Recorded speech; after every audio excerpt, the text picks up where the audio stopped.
Greetings, friends and future friends. Today's video is on the Korg Pa5x. I'm calling this video Samples the Keyset 3. Now there's a couple things I want to talk to you about before we go into the studio, because there's some decisions you need to make when you're going to take that sound from another keyboard and bring it into the Korg Pa5x. One of the first things I want to talk about is that the sampling function in the Korg Pa5x does not allow for multiple samples that are triggered by velocity. So most keyboards, when you just tap on the key or hit the key, it will play one sample, and if you hit it hard, you increase the velocity and it plays another sample. You can't do this in the Korg Pa5x. Now you can bring in multiple samples, and I'll show you how we do that, how we can create multiple samples. But to create a layered multiple sample key set that's triggered by velocity, this sampling function in the Korg Pa5x won't allow you to do that. But this brings up another topic, that when you're playing this sample and you're recording it with the Korg Pa5x, you got to think about how you're hitting that key. Because if you're just tapping on it, it's going to play one sample, and if you hit it hard, it's going to play another sample. And what do you want the Korg Pa5x sampler to record? So that's one thing you need to think about when you're bringing in another sound from another keyboard, how hard you're hitting that key and what sample is actually being recorded. Now, another thing that I want to talk about is the pitch change in the sampler. When you go into the multiple sample stage of sampling, what that thing will do is take your sample, if you bring in one sample, and when you go up higher in pitch or you go lower in pitch, what the Korg Pa5x is doing is playing it faster or slower. So when you're going up in pitch, you're playing that sample faster. And when you're going down a pitch, you're playing that sample slower, the Korg is, but it's bringing it into the pitch you're looking for. What that does is that it incorrectly plays the sample timing. So when it goes up, it's going to be playing it faster than the original sample. And when you play the key down, it's playing the sample of the original sample slower. And that can cause a problem. What we do in a studio when we're going up is we take that sample and then we expand that file to make it longer. So the player, when it's playing it faster, has a longer distance to play it. And with a sample, we're playing it at a lower key and we're dropping the pitch, we compress that file. That way it plays it slower, but it's going to have less distance to travel. The Korg Pa5x does not allow for compressing and expansion of these samples. So when we get into the studio, I'll show you examples. And that's another thing you need to think about, because if you're bringing in a sequence or a melody or something that has some kind of rhythm and you want to play those rhythms together, you're going to have to do some different things, maybe multi-sample each key. But there are some workarounds, and I'm going to show you in the studio how we do that. But it's another thing you need to think about when you're taking a sound from your keyboard and bringing it into the Korg Pa5x. So let's get into the studio and I'll show you what I'm talking about. Okay, I've got the Korg Pa5x all fired up, ready to go. And the first thing I want to show you is a tonal quality. This is just real quick, and then we'll go into the mechanics on how to build these different key sets. But you can see here on key set 1, I have 5-note scale, and on this one I have multi-sample key hit. Now what I've done is created, put that on upper 1, and I put the multi-sample key hit on upper 2. So we got upper 1 ready to go, and if you hear it,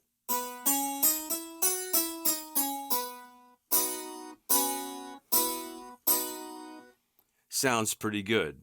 But if we go to upper 2 and we play it,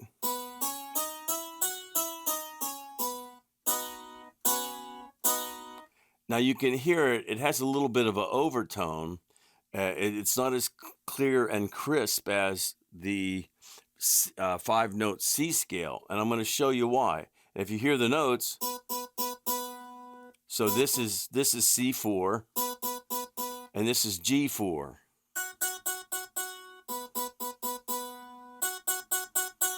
And if we go to upper 1, this is C4. You can hear the richness in the 5-note C scale. It just sounds richer and better. Okay, I'm going to show you why it does. So let's go to Sample Edit, and then we're going to go up to Menu and go to Multi-Sample. And what I want to do is show you. Now we're going to bring up Multi-Sample Keyset. Now, if you look at this right here, when I go to Key Assign, you're going to see that we only have one note, one sample assigned to this multi-sample. We go back and you can see right here, it's 1 of 1. So basically what the multi-sampler is doing is taking that one sample and then changing the pitch up and down. So, but now what's really cool is I have a full spectrum. I can go from the C to an octave C to an octave down. And we did it this way, you can have the actual scale go the whole way across. And maybe for some samples that will sound good. But if we go over here and we bring 5-note scale, now you're going to see, and if we go over here to Key Assign, now you're going to see I have 5 samples assigned to this multi-sample. So what does that mean? Let's go back to the edit. What that means is when we're on 1, I actually have recorded a C from the Nautilus, brought it in, and if we go to 2, I actually played a D4, brought it in, and then of course we made its limits so it can only play from C sharp to E flat, and then so on, the E, F, and G. So what's happening here is you actually have 5 samples.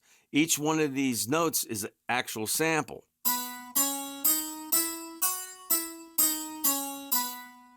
Which is really cool. It gives it a richer sound. Now, it's more work-oriented because now if you want to do a 12-note scale, you're going to have to take and create 12 different samples, but it gives a richer sound because, again, when you bring in a sample into the Korg Pa5x, it will only play one sample at a time. It won't play, it'll play multiple samples as we see here, but it won't play multiple samples dictated by velocity, which, you know, a keyboard, that's the way it works. The lighter you touch the key, it plays one sample, and the harder. But what you can do is bring in multiple samples. So again, I've got a 5-note scale, and it's actually 5 notes that I sampled in from the Nautilus. So that is one big thing you have to look at when you're talking about bringing samples from another keyboard in. Okay, I want to show you how we created that 5-note scale. So you can see we have key hit C, and if you look down there, we have key hit D, key hit E, key hit F, and key hit G. And basically it was pretty easy. What we do is we go down to record, make sure we have it on line, channel 1 left, because we're just going to record a mono track. And I have my Nautilus fired up.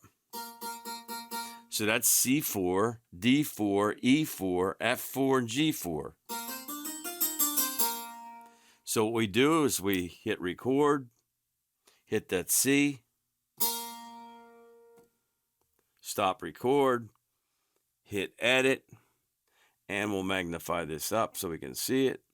And we hit 0 and go to start. And we'll back that off a little bit. Then go to ending and we'll back that down a little bit. And looks about right about there. Maybe we can make this 100. Go okay. Whoop, a little bit more. So maybe we'll add that. Got us too close. So we'll just keep winding this thing out a little bit. Go out a little bit more, almost. We're almost there. And that's about right where we're playing it. And if we try it, we'll see.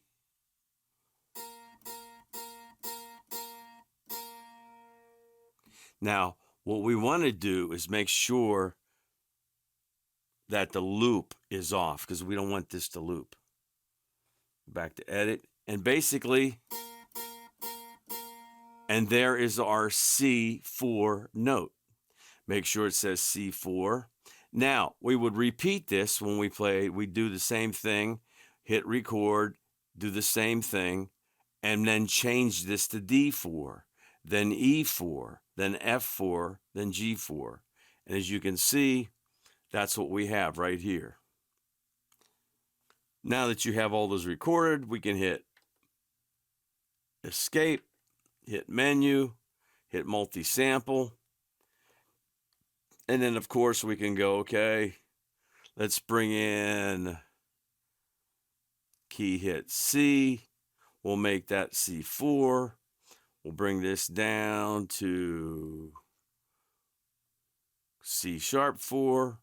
We'll add, go to 2. Bring this up to key hit D. Make sure that's a D4. And we'll bring this down to D4. We can probably bring that down to D4 right there. And then we're going to go add another. Bring that to 3. Bring this to key hit E, which is E4. We recorded it to E4. We'll bring this down to F4. We'll make that E4. And then we'll add and bring this to 3. Or go to 4. And we'll bring that to, where's that F hit? Well, it's F4. Then we're going to bring this down. F4. And then we're going to add again. Take that to 5. Make that our G hit, which is G4. We'll bring this down. So now if we hit the C4,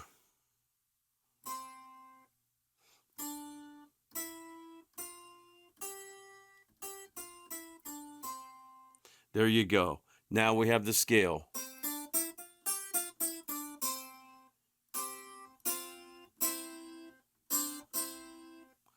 Perfect. Sounds great. Now we can save it as a multi-sample. And of course, we saved it as a multi-sample, and that's called a 5-note scale. And then, of course, you hit record, edit, sound edit, bring up a new program. Exit out of that. We'll bring up menu, basic. Now what we want to do is go user, but now we want to go to 5-note scale. Now, the only thing I would change on this 5-note scale is, remember, as I talked to you about it before, scaled velocity. On a note, if we change this to scale velocity up, like we play like a sample of a track or a sequence, it's going to play at the same volume. But if we bring it down to 1, leave it down on 1, now the sample isn't going to change with the velocity, but the volume will. So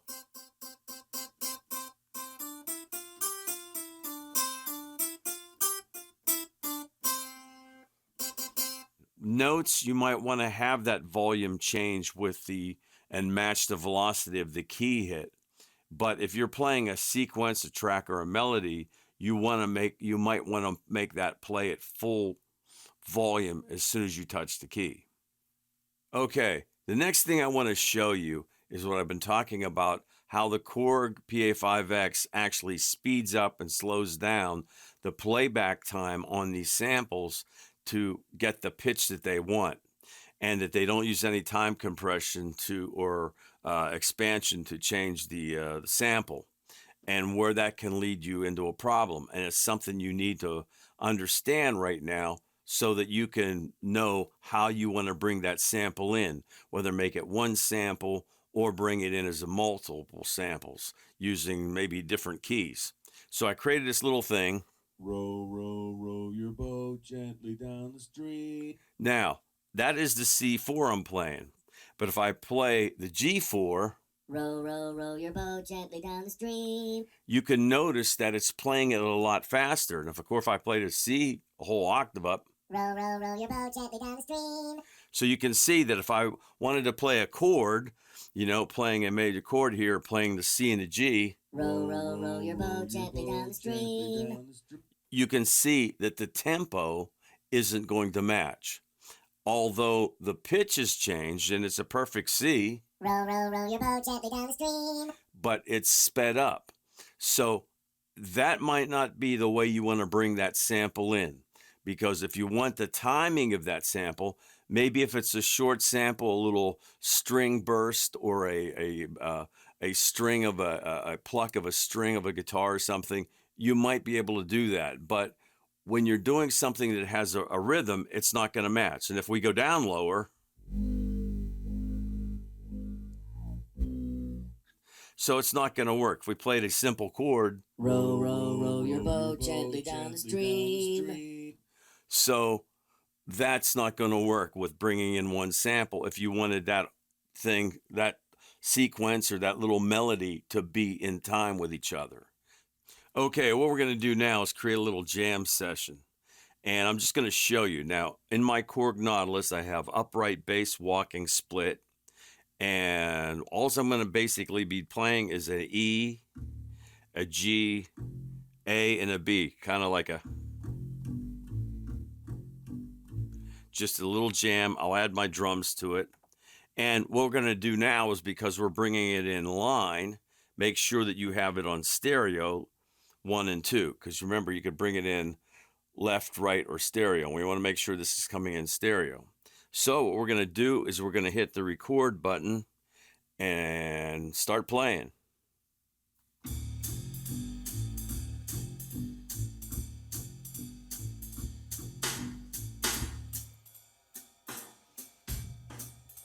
Stop the recording, stop my drums on the Nautilus, go back and hit edit, and we'll magnify this up a little bit so we can see a little better.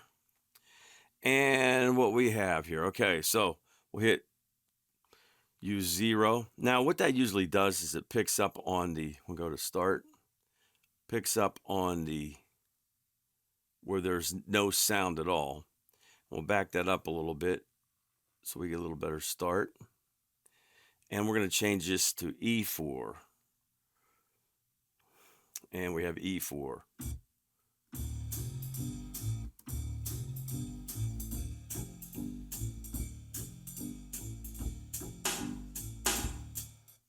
Okay, now what we're going to do is go to end.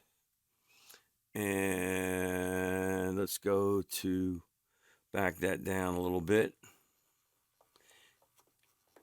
Let's take that we can make these numbers maybe at 350. 1, 2, 3. Okay. That's kind of right about where it's at.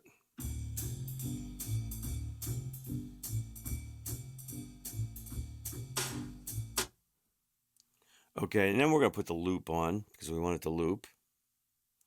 And let's see, let's go back to edit. And also we want to start our loop right at the beginning. So let's make sure that's back at the beginning.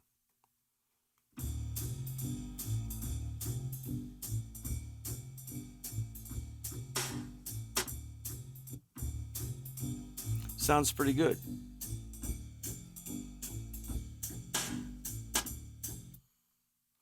Maybe we back that ending down just, go to the ending and back it down just, I can see a little bit of that wave, a little bit right about there.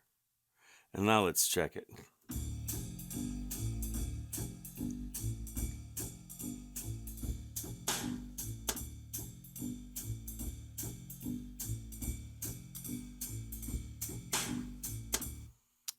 You know what? There's that little hit of a snare on the end of that thing. Let's back it down and see if we get rid of that.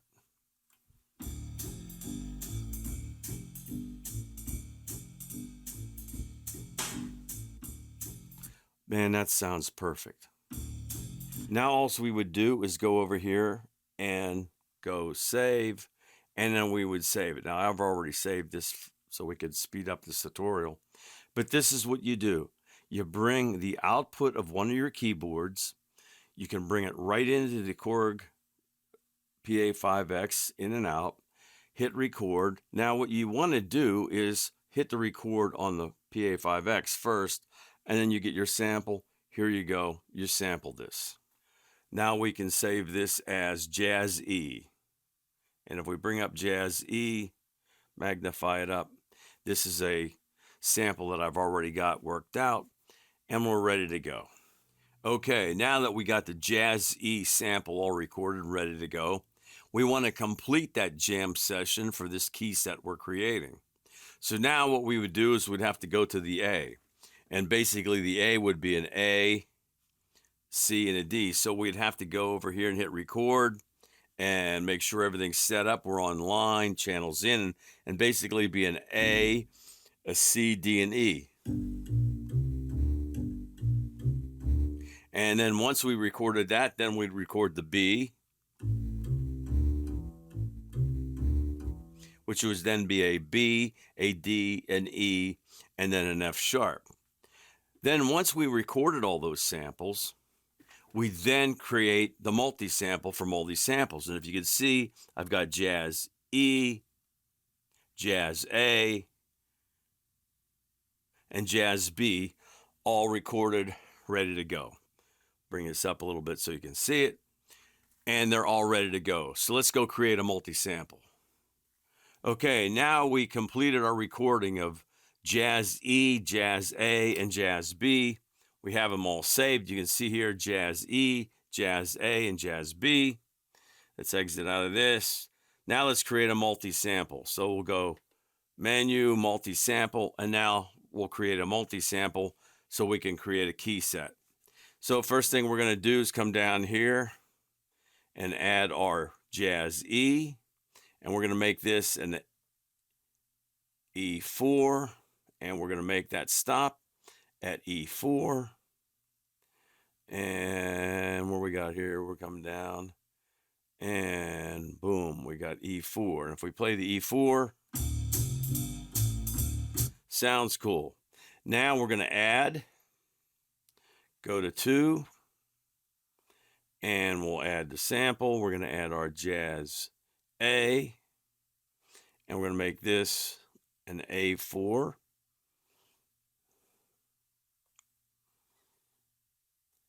And we'll bring that down, make the highest note on that an A4.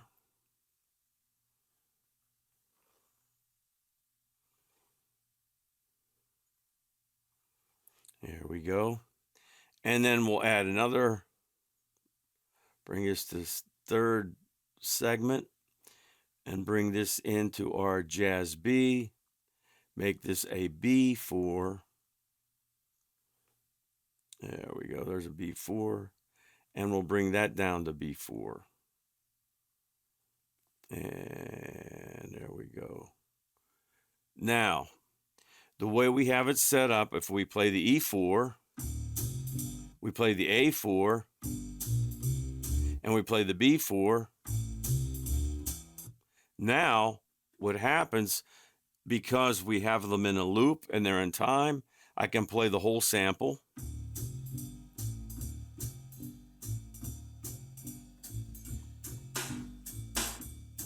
And you can hear it's looping. But if I hit the A or the B in time,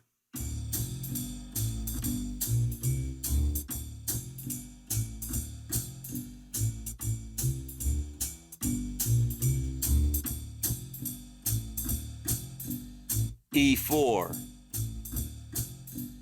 A4, B4.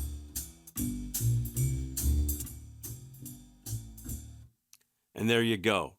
Now, one little side effect of this If we go to key assign, you're going to see right in here that there's a space between the E4 and the B4.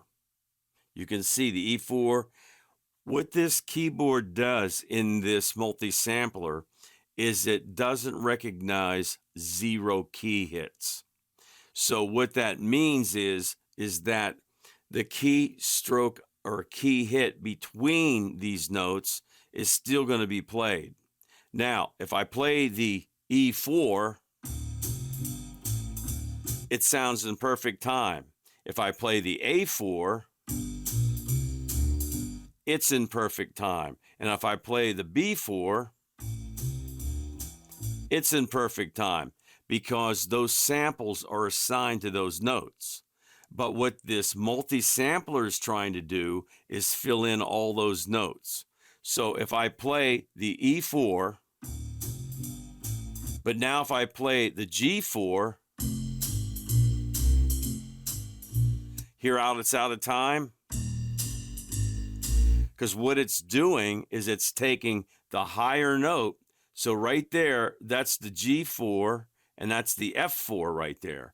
But the orange note in this line is the A4. So if I play that A4, it's in perfect time. But if I play that G4, it's actually taking the sample from A4 and bringing it down to actually a whole step, because it's bringing it down from the A to the A flat G sharp to the G. So you hear, and if I play the F4, hear how it's slower. So this is one thing you have to keep in mind. Even though we created a multi-sample, it works great. If I play the E, the A, and the B, but if I play the F or the G, now if we go back to edit, you'll see that on the third, the last section or last sample we added, we did say, okay, to B4. So if I play the C4, nothing's happening. But what I play the B4, I play the A4, everything's in perfect time. So again, to recap this little section, when you're creating these multi-samples, again, the other thing is also, if you see here, it's E4, but then it's C1. So this multi-sample wants to look at all the keys. It doesn't actually take and play one set of keys. Because if you go over here back to edit and you say, hey, you know what? That Jazz A, I want it to play from the A4 to the A4. The system, the sampling, multi-sampling function won't allow you to do that. So I'm just telling you that. So when you look at this and you see key assign, so basically the E4 is playing that perfect. But if I go to D4 or C4, see how it's slowed down? Because the multi-sampler is looking at this and saying, okay, we're going to change that pitch. And as I said before, when you change the pitch, you're not really changing the pitch of the sample. They're slowing down the player. So now it's playing it slower. But with that all being said, if you go in there and program it like we did, go back here to 1, the Jazz E track, we have it at E4. The second section of this multi-sample is the second track, which is Jazz A we recorded, and that's playing at A4. And if you're playing the third section of this and you're playing at B4, you're going to play that third track. So you could come and you could create this into a key set and know that, hey, that key set, I'll play these 3 notes and that track will be there. Okay, we're going to create a new key set, hit record to edit, hit sound to edit, hit new program. We come over here and make sure we have a new program, just like I showed you in the video before. and go over here, hit menu, hit basic, hit user, and we have Jazz EAB. Then what we would do is just go over here and save it as a Keyset, exit. I've already got it saved as a Keyset, so we'll just back out of that. We'll go over here, hit Jazz EAB, back out of it.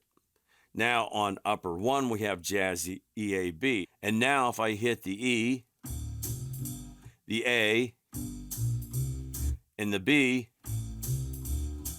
now I have 3 notes to hit.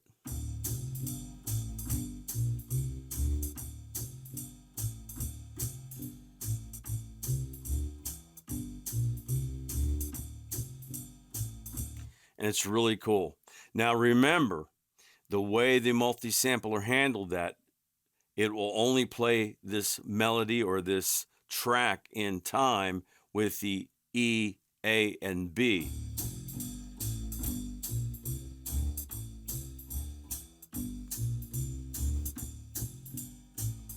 Really cool stuff.